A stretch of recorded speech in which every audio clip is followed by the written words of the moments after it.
Hello everyone and welcome back to the Brightworks and another match of Beyond All Reason. Today, in preparation for the 3 versus 3 Fight Night event that's going to be coming up as of this recording this Saturday, I figured we would take a look at a nice little 3v3 that was recently played on Fallendale. Fallendale, not a map we see all too often because it's pretty small, so usually when we check out those 8v8 games we see the same slew of maps, but here when we check out the small team games it definitely opens up a couple of the ones that we don't get to see all too often. So today, spawning as our blue team, we have Sadmac, followed by Cargoles, and followed by Baltron. All going to be playing under the NP, the NP clan here. Actually, it's all NP. On the red side of things, it's going to be Jotunheim going up right alongside our yellow commander, Boban, followed, of course, by Sigmal. All these commanders, I'm not sure if they're practicing their 3v3s for the bar fight night, or if they're just playing some 3v3s just for the fun of it.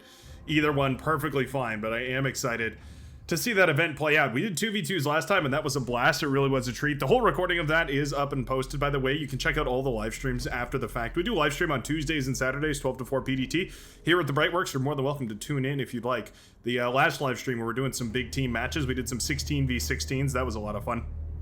But this Saturday, it's going to be all about those small team games. Signups are going to be in the link below. It's a challenge link, so you just have to go to that and register your team.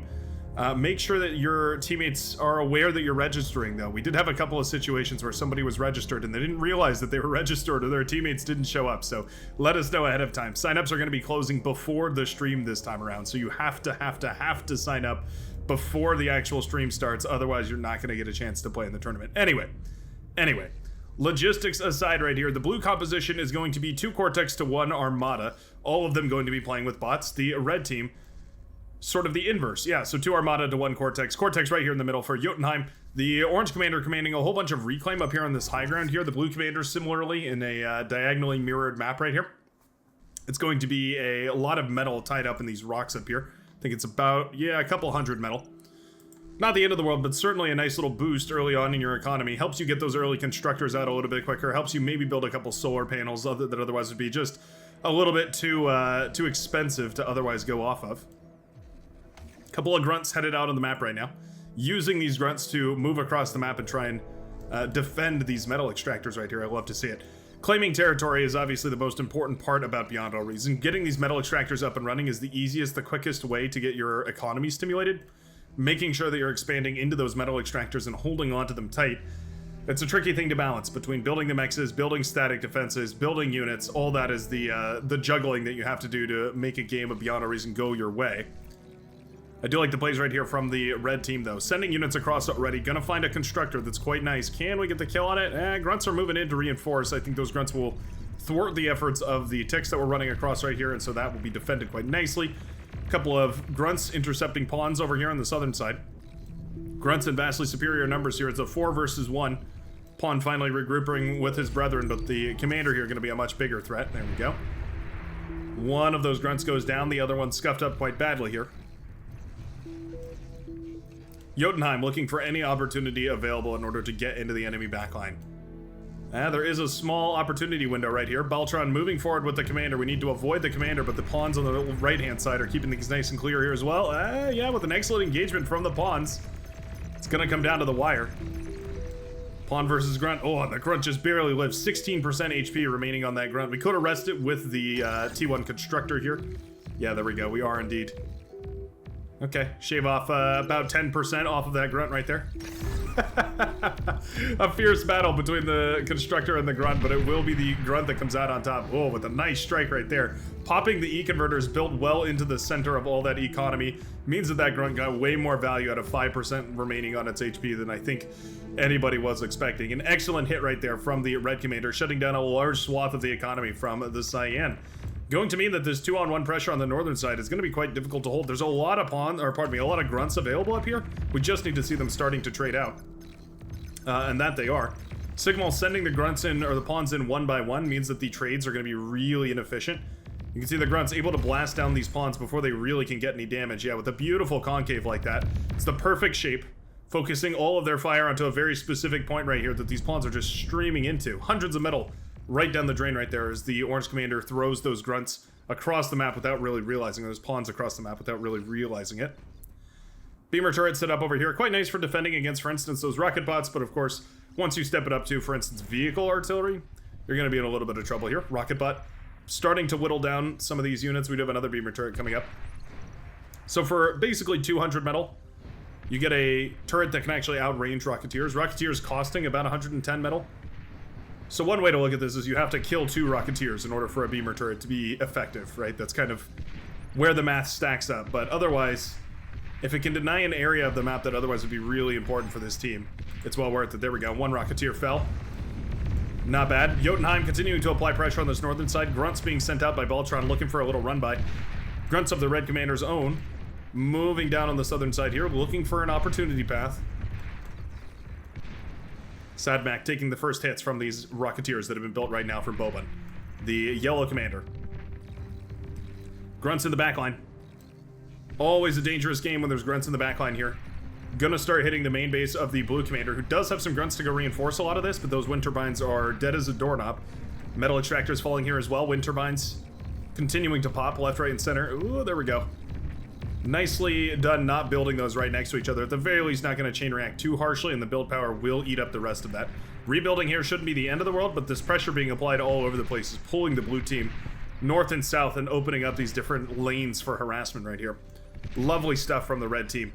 Putting the blue team on defense and forcing them to play that catch-up game rather than continuing to scale their economies. You can see the effect it has now with the red team commanding about 15 extra metal per second coming into their economy. Obviously not monumental, but every single second it is ticking away, and so that value does add up quite quickly over time. Now, I don't mind this static defense encroach, right? You just go for beamer turrets, and you can even throw down heavy laser towers if you want to make this go even faster. But the main point about this, the main way that this works is that you have to eat up the static defenses behind. As you can see, we've got hundreds of metal of static defense that's not doing anything. Any static defenses that aren't threatening the enemy should be eaten up here. Oh, and a nice engagement of the rockets right there. Aggravators firing away at the Rocketeers.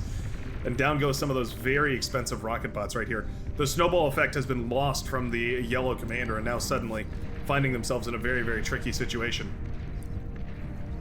We're going to need a monumentally efficient trade in order to clean all this up. A couple of grunts and a little bit of a run by right here from Beltron, but they do lose their APM. And suddenly the grunts do stall out here. I think this is French, right? Oh gosh, I'm gonna get roasted in the comments section. That's why I always hesitate to do that. That's my third golden rule, right? You're never supposed to do math, and you're never supposed to quote random things. That's the 2 golden rules of recording or live streaming or anything like that. But my golden rule is never guess a country's flag. Cargolis in a little bit of trouble here.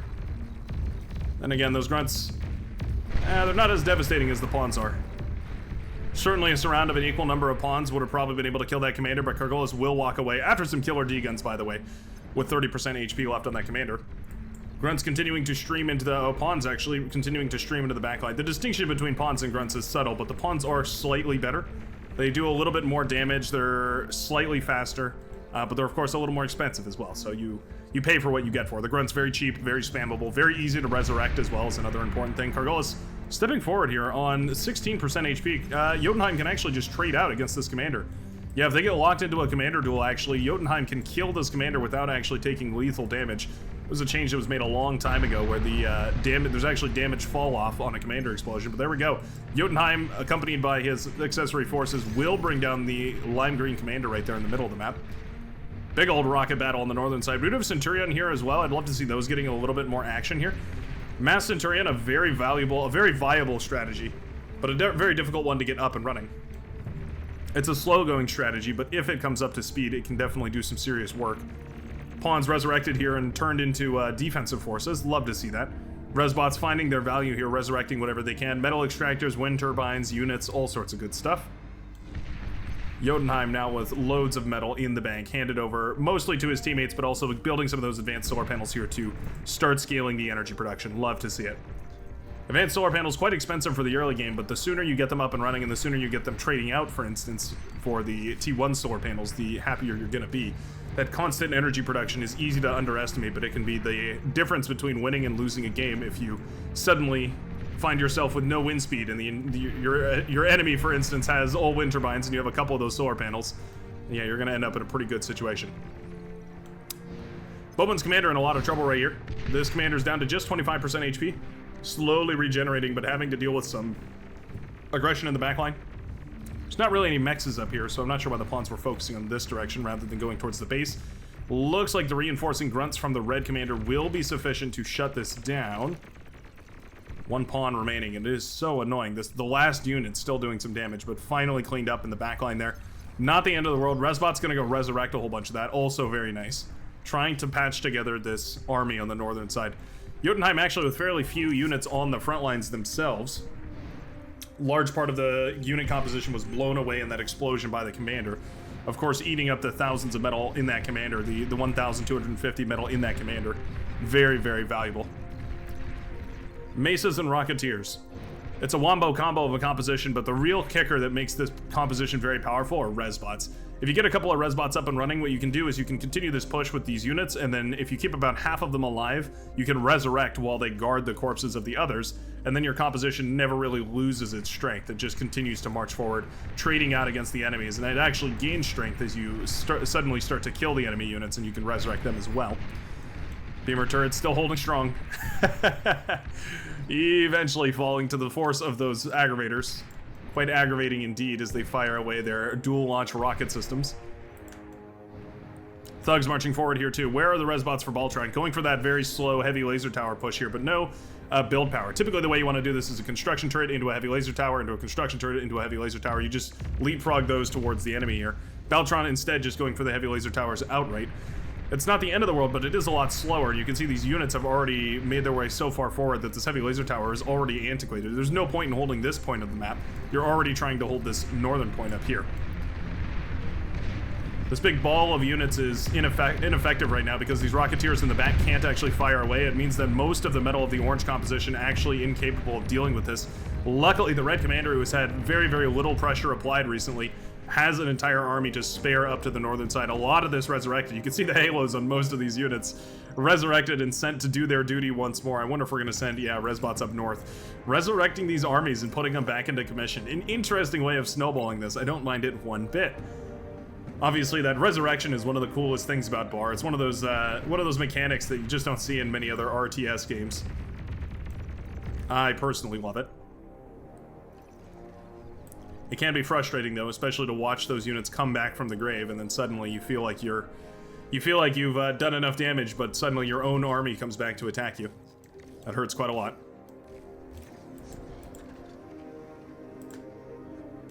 Now we do have a massive wind turbine farm growing. I love to see those wind farms set up in sort of a passive situation where they can just continue to constantly be scaled upwards. Units resurrected and handed over here to the orange commander. A lot of those thugs. Lovely stuff. Why build an army off your own resources when you can build an army off of your opponents? T2 lab up and running right now for Sadamak.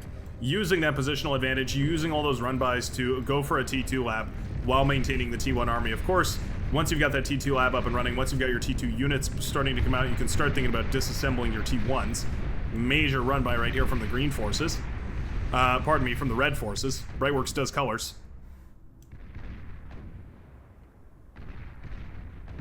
That's a whopping 1,700 metal worth of, almost 1,800 metal worth of T1 units. Some splitties here might be the best idea. Splitting about half of this composition to go north and half of them to go south. Not gonna happen here though. The red commander's sending the forces in, looking for the kill on the base right now. Ugh. Those wind turbines doing so much splash damage to these units as they die.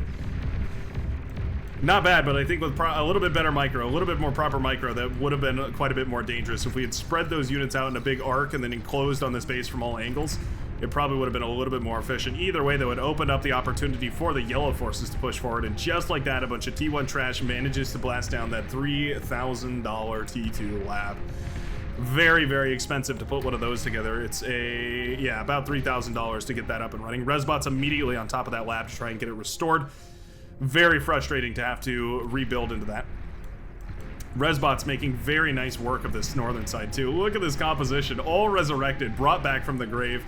This is exactly the kind of match that highlights why those Resbots are so critically important. More grunts headed around the map right now. Already some have ran by, and these ones are headed in as well. I think the green base should be a premier target, but also heading up north. Easy for us to say from the spectator box. This is the actual vision of the red team right here. This is what the red team sees. So obviously a lot easier for us to make these calls, having full map awareness, but the commander is playing the game. trying to do their very best to make these calls with limited information available to them. A big spread like this, and then a simple fight command in towards the center, will usually result in a near-perfect surround, and then they'll push in from the outside, meaning you get the full flank bonus. Keeping them clumped up like this, it means you're prone to AoE effects. Like those thugs, blasting away right here. Taking down the build power is quite nice, though. And all those metal extractors as well. T2 is on the battlefield. T2 rolling out right now for the yellow and the red commanders. Ugh, a little bit of a misplay right here for both of these commanders to be going for T2 simultaneously. There's enough metal on the field just across all the reclaim and everything in order to afford it, but it does certainly hurt a little bit. Yeah, getting one of these up and running, handing over the T2 constructor before you actually go into that T2 lab, it's just a slightly more efficient, a slightly faster way of getting those economies propagated, those T2 metal extractors. Sigmal has got the ball rolling here. Aggravator's set target on a random spot right here. Not sure entirely why. Easy way to cancel that is just to hit the stop command. Commander down on the southern side. Resbot's immediately moving in to eat up that commander. Alright. Well, hey, when in doubt, you may as well try to extract as much resource from that front line as possible. Those fiends can melt down a commander quicker than you can say Cortex High Command. How about that? I always reach for that saying, and then I never know how to quite finish it. Trying to find something thematic. Jotunheim's scaring me a little with this commander position right here. This is exactly where we saw the yellow commander go down. And it only takes about 4 fiends to effectively burn down a commander. Obviously, with proper D-guns and whatnot, you can clean them up quite quickly, but it's easy. It's very easy to blast down a commander like that. A couple of idle bots in the backline here, too. I'd love to see these just building wind turbines. It's such a minimal cost, and they pay back themselves pretty quickly. Even though we are Cortex, they still pay for themselves really, really quickly. T2 lab up and running. We have a T2 mechs coming up and running here as well. Here we go. A couple Armada constructors building wind turbines. These are three wide, which is a problem. They'll chain react on each other if they're 3 wide like that. Building them 2 wide is usually a little bit better, or spacing them out by 1 click.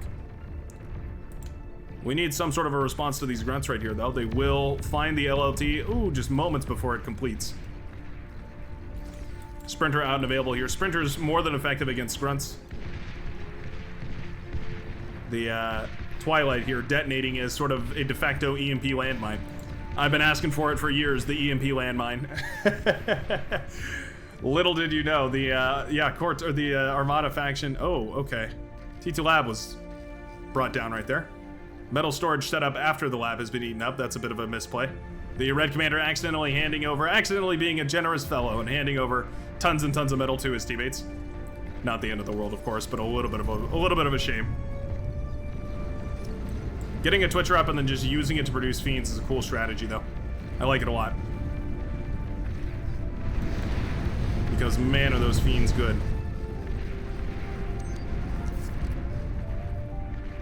Sprinters here trying their best. We need reinforcements, though. Some T1 units moving down south here.